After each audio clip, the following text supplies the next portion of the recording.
Hi folks, my name is Joe Miliano. I'm Judy's brother. I'm a physics teacher at the Lakeside School, a school in North Seattle.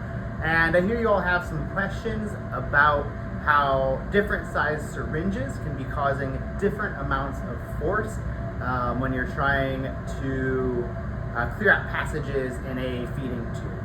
And so I want to give a little demonstration here of what's going on, and then I'll also make a second video where I walk through some of the ideas in pencil and paper. But we'll start here. I've got two syringes here. This syringe is a smaller syringe, smaller diameter. This syringe has a wider diameter. And I have them both hooked up to pressure sensors so that we can measure the air pressure that's inside of the tubes. And so the pressure sensor is right here, and that's wired to this screen for a readout. This one also has a sensor off to the side, which is connected to this readout. So what I'm going to do is I'm going to zero both of these sensors,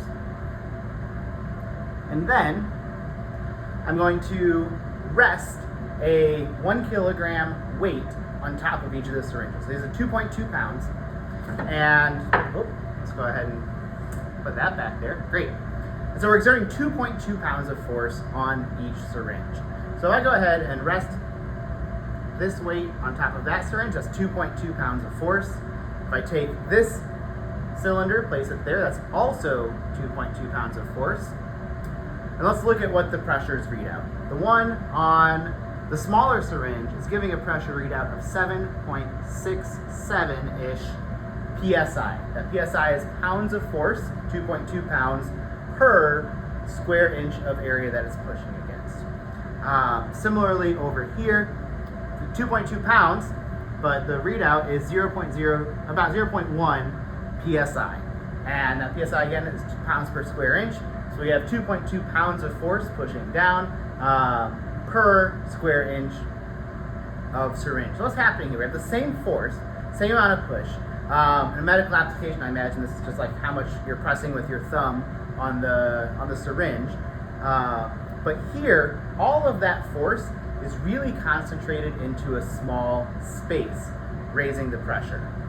Here, all of the force is spread out over a wider space, decreasing the pressure. It's somewhat similar to the difference between wearing tennis shoes, where your whole body weight is spread out over the whole sole of the shoe, as compared to maybe wearing something like stilettos or high heels, which hurt more because you weigh the same, you're exerting the same amount of force, but it's really concentrated into a small amount of space, raising the pressure.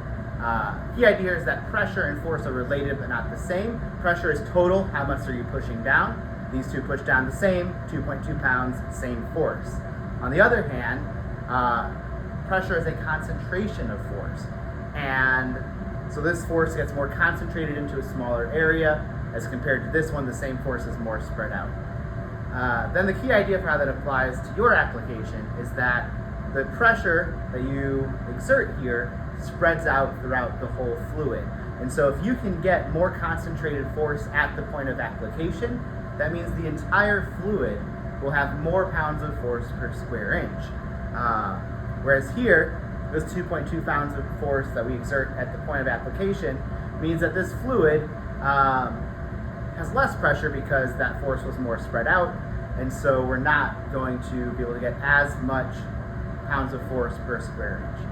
That last part's a little bit tricky. I'm going to draw some pictures and do a little bit of calculating in another video that I think will help out. But the main idea here is same force, smaller area, higher pressure, same force, bigger area, lower pressure.